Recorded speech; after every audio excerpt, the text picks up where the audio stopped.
Hello everyone, once again welcome back to All About Mathematics. If you like our content, don't forget to like, share and subscribe our channel. So in this video we are going to discuss complete solution part first of NBHM 2018 question paper.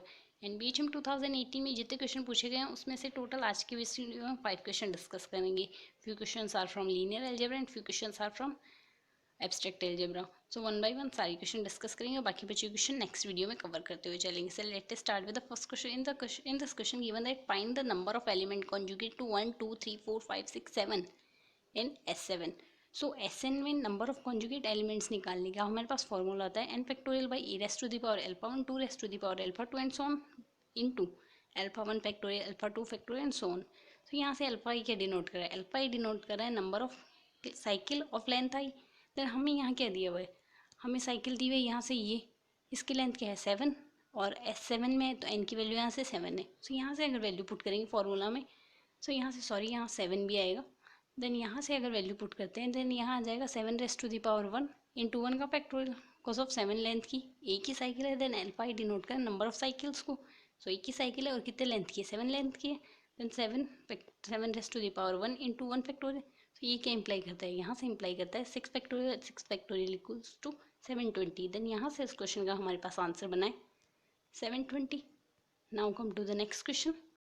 In next question, this question is also from abstract algebra. In this question given that what is the order of 2 SSG in GL3F5. so GL3F5 में 2 SSG का order निकालना है. so किसी भी group में if G is a finite group and p raised to the power n divides order of G and p raised to the power n plus 1 does not divide order of G, then subgroup of order p raised to the power n is called a PSSG. मतलब अगर p raise to the power n divide करता है order of g को and p raise to the power n plus 1 divide नहीं करता order of g को, then इस case में g फाइनाइट ग्रुप हो then p raise to the power n PSG होगा. The group of order p raise to the power n. So इस PSG का order क्या होगा? p raise to the power n.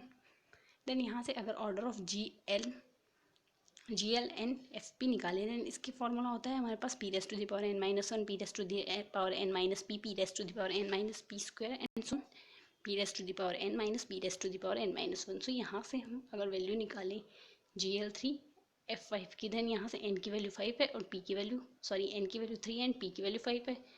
Then formula में value put कर देंगे then ये आएगा 5 cube minus 1 5 cube minus 5 5 cube minus 5. Then अगर वैल्यू सिंप्लीफाई करते जाते हैं देन वैल्यू आएगी 124 इंटू 120 इंटू 100. देन इसका प्राइम फैक्टराइजेशन करेंगे. देन प्राइम फैक्टराइजेशन के बाद वैल्यू बनेगी हमारे पास 2 raise to the power 7 into 5 raise to the power 3 into 3 into 31. Then हमें यहाँ से 2 SSG निकालने हैं. देन 2 SSG का ऑर्डर क्या होगा? 2 raise to the power 7 divide कर रहा है ऑर्डर ऑफ जी को, but 2 raise to the power 8 divide नहीं कर रहा ऑर्डर ऑफ जी को. देन यहाँ से ऑर्डर ऑफ 2 SSG का आ जाएगा हमारे पास स्टेटमेंट उससे order of 2 SSG equals to 2 raised to the power 7. then यहाँ से आंसर आ गया 2 raised to the power 7. now come to the next question. in this question given that let H be a subgroup generated by 1 2 in S3, compute the normalizer NH of H. so H हमारे पास subgroup दिया हुआ है 1 2 से generate होने वाला S3 के अंदर और हमें नॉर्मलाइजर निकालना है. तो सबसे पहले अगर S3 की स्ट्रक्चर देखें, S3 की स्ट्रक्चर होती है हमारे पास ये S3 में टोटल 6 एलिमेंट होंगे उस टाइप की. आइडेंटिटी 1 2 1 3 2 3 1 2 3 1 3 2. देन अगर नॉर्मलाइजर की बात करें, normaliser of the set of all elements in G that commutes with H. Normaliser होता है किसी सेट के उन सारे एलिमेंट्स का सेट जो NH हमें निकालना है नॉर्मलाइजर ऑफ H जो H से कम्यूट करे, यानी NH equals to A belongs to NH उन सारे एलिमेंट्स का set A belongs to D जो ग्रुप से बिलोंग्स करें और जिसके लिए NH इक्वल्स टू H आ रहा है. तो सबसे पहले हमें H दिया हुआ है जनरेट हो रहा है 1 2 से. सो अगर 1 2 की बात करें देन 1 2 से जनरेट होने वाले सेट में कितने एलिमेंट आएंगे? 1 2 को 1 2 से इंटू करेंगे देन वैल्यू क्या आएगी? आइडेंटिटी एंड देन फिर से 1 2. सो यही रिपीट हो रहे हैं एलिमेंट्स. तो यहाँ से H में कितने एलिमेंट्स होंगे? H में ये दोनों एलिमेंट्स होंगे E एंड 1 2. सो अगर नॉर्मलाइजर ऑफ H निकालें देन नॉर्मलाइजर ऑफ H यानी इससे G से कम्यूट होने वाले उन सारे एलिमेंट्स का सेट जो इनसे कम्यूट हो रहे हैं G से बिलोंग्स करने वाले, और G में क्या क्या बिलोंग्स करें? G में बिलोंग्स करें ये एलिमेंट और ये एलिमेंट जो इससे कम्यूटर है. सो आइडेंटिटी तो सबसे कम्यूट होता है. सो आइडेंटिटी आ जाएगा. सॉरी इसमें आइडेंटिटी आई डिनोट किया, इसमें ई डिनोट किया, दोनों में सेम आप नोट कर देंगे. देन यहाँ से अगर 1 2 लेंगे देन 1 2 भी आइडेंटिटी से कम्यूट होगा और 1 2 को अगर 1 2 से इंटू करेंगे which is equals to 1 2 into 1 2. So ये भी कम्यूट हो रहे हैं. बट अगर 1 3 की बात करें, 1 3 को अगर 1 2 से इंटू करें देन जो वैल्यू आएगी वो आएगी हमारे पास 1 2 3, बट 1 2 को 1 3 से 1 2 को 1 3 से करेंगे देन वैल्यू आएगी 1 3 2। सो ये दोनों वैल्यू कम्प्यूट नहीं करी, देन यहाँ से ये इम्प्लाई कर रहा है सिर्फ ये बाकी एलिमेंट्स को भी अगर आप कम्प्यूट करवा के देखोगे देन ये कम्प्यूट नहीं करेंगे। सो ये इम्प्लाई कर रहा है यहाँ से NH में नॉर्मलाइजर ऑफ H में सिर्फ 2 ही एलिमेंट आएंगे, E एंड 1 2। सो यहाँ से normaliser of H equals to क्या आ गया H, देन यहाँ से हमारे पास क्या आंसर आएगा normaliser of H equals to H। So यहाँ से NH इक्वल्स टू H आएगा। Now come to the next question. In this question given that let V, this question is from linear algebra, let W equals to A belongs to M3R and A transpose equals to minus A and sum of J equals to 1 to 3, A 1J equals to 0, then write down the basis of W.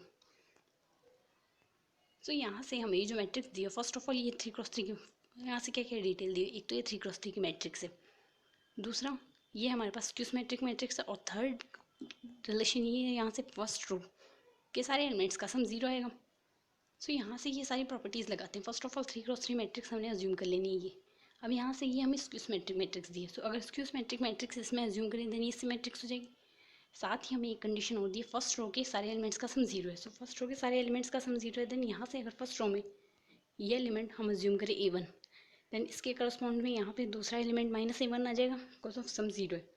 Second अगर ये A1 है then यहाँ से ये भी इसके respective में -A1 आ जाएगा। सिमिलरली यहाँ से ये A1 आया है देन इसके करस्पॉन्डिंग में आ जाएगा।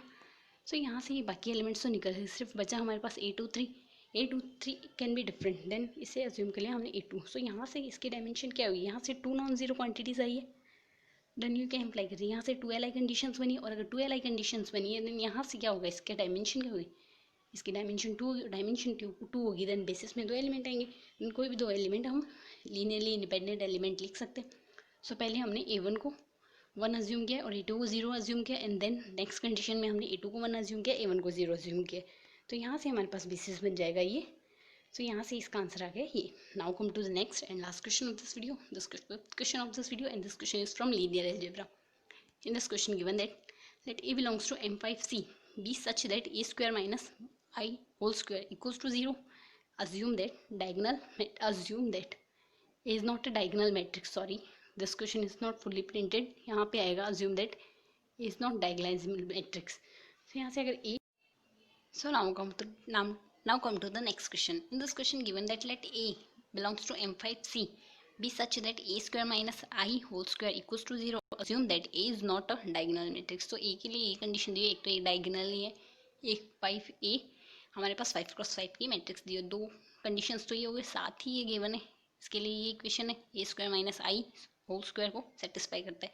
तो यहाँ से इसको सेटिस्फाई करता है, देन ये कैरेक्टरिस्टिक इक्वेशन तो हो नहीं सकती, क्योंकि कैरेक्टरिस्टिक इक्वेशन होती देन इसकी डिग्री हमारे पास 5 होती है, बट हमारे पास यहाँ से इसकी डिग्री 4 ही दी है, 4 डिग्री दी है, देन ये हमारे पास लेस देन है, then it can be minimal polynomial. So ये हमारे पास ये मिनिमल पॉलिनोमियल हो जाएगा। मिनिमल पॉलिनोमियल एक तो हम इसका मिनिमल पॉलिनोमियल दिया, ऑर्डर दिया 5, और साथ ही ये दिया हुआ ये हमारे पास डायगोनल मैट्रिक्स नहीं है। देन ऑप्शन में पूछा which of the following are true. First statement कह रहा है इज डायगोनलाइजेबल, सेकंड कह रहा है इज नॉट डायगोनलाइजेबल, और लास्ट कह रहा है no conclusion can be drawn about the diagonalizability. तो फर्स्ट ऑफ ऑल हमारे पास गिवन डिटेल्स है, हम गिवन डिटेल लिखते हैं, पता करते हैं होगा क्या। सो हमारे पास इसका मिनिमल पॉलिनोमियल गिवन है x square minus 1 whole square, then यहाँ से इसके रूट्स बनेंगे x minus 1 whole square and x plus 1 whole square. Then we know that minimal polynomial divide करता है कैरेक्टरिस्टिक पॉलिनोमियल को। So characteristic polynomial can be, ये completely divide करता है।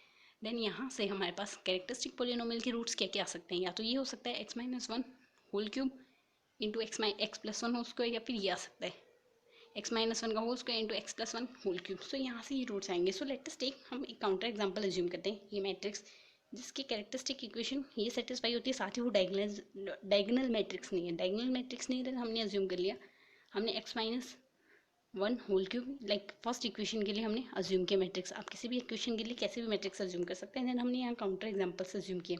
सो अगर A 5x5 की कैसे मैट्रिक्स अज्यूम कर लें, देन इसके लिए हमारे पास AM की वैल्यू 3 आई है, बट GM की वैल्यू यहाँ से 2 आएगी। So AM doesn't equals to GM for lambda equals to 1। So lambda equals to 1 के लिए AM GM इक्वल नहीं आया, देन AM और GM अगर इक्वल नहीं आएगा देन ये क्या इंप्लाई कर रहा है, यहाँ से डायगोनलाइजेबल नहीं होगा। आप AM और GM निकाल के देख सकते हैं। AM तो यहाँ पे हमें गिवन है 3 आएगा, बट यहाँ से इसके लिए GM अगर निकालेंगे then GM nullity of A minus lambda I होगा। So nullity of A minus I, so अगर nullity of A minus I निकालेंगे then 2 rows are completely zero हो जाएगी, उसमें किसमें ए माइनस लेमडा आएगी। सो यहाँ से बचेगी 3, सो यहाँ से इसकी नलिटी आ जाएगी, नलिटी आ जाएगी इसकी 2। सो नलिटी अगर 2 आ रही है देन ये इंप्लाई करेगा A M doesn't equals to G M. So यहाँ से ये डायगोनालाइजेबल नहीं होगी। सिमिलरली अगर दूसरी काउंटर है, सो एक मैट्रिक्स तो अगर नॉट डायगोनालाइजेबल आ गई, नॉट डायगोनालाइजेबल क्या इंप्लाई कर रही है, यहाँ से ए डायगोनालाइजेबल नहीं है देन ऑप्शन ए डिस्कार्ड हो गया। और अगर दूसरा काउंटर एग्जाम्पल लेते हैं, देन दूसरा काउंटर एग्जाम्पल हमें कह रहा है ए इक्वल्स टू, अगर हम एक assume upper triangle matrix assume कर लेते हैं, तो अपर ट्राइंगल मैट्रिक्स की सारी आइगन वैल्यूज उसके डायगोनल एलिमेंट्स होंगे। तो अगर इसके सारे डायगोनल एलिमेंट्स इसके आइगन वैल्यूज होंगे then 3 eigen value 1 and 2 eigen value 0। So यहाँ से अगर ए माइनस लेमडा निकालते हैं देन इस केस में हमारे पास A M equals to G M आ जाएगा। A M equals to G M आना है देन यहाँ से ये मैट्रिक्स डायगोनालाइजेबल आ जाएगी। तो ये मैट्रिक्स हमारे पास डायगोनालाइजेबल आ गई। डायगोनालाइजेबल आने की वजह से हमारे पास ऑप्शन भी डिस्कार्ड हो जाएगा जो कह रहा है इज नॉट डायगोनालाइजेबल। सो एक केस में डायगोनालाइजेबल आई है और एक केस में डायगोनालाइजेबल नहीं आई।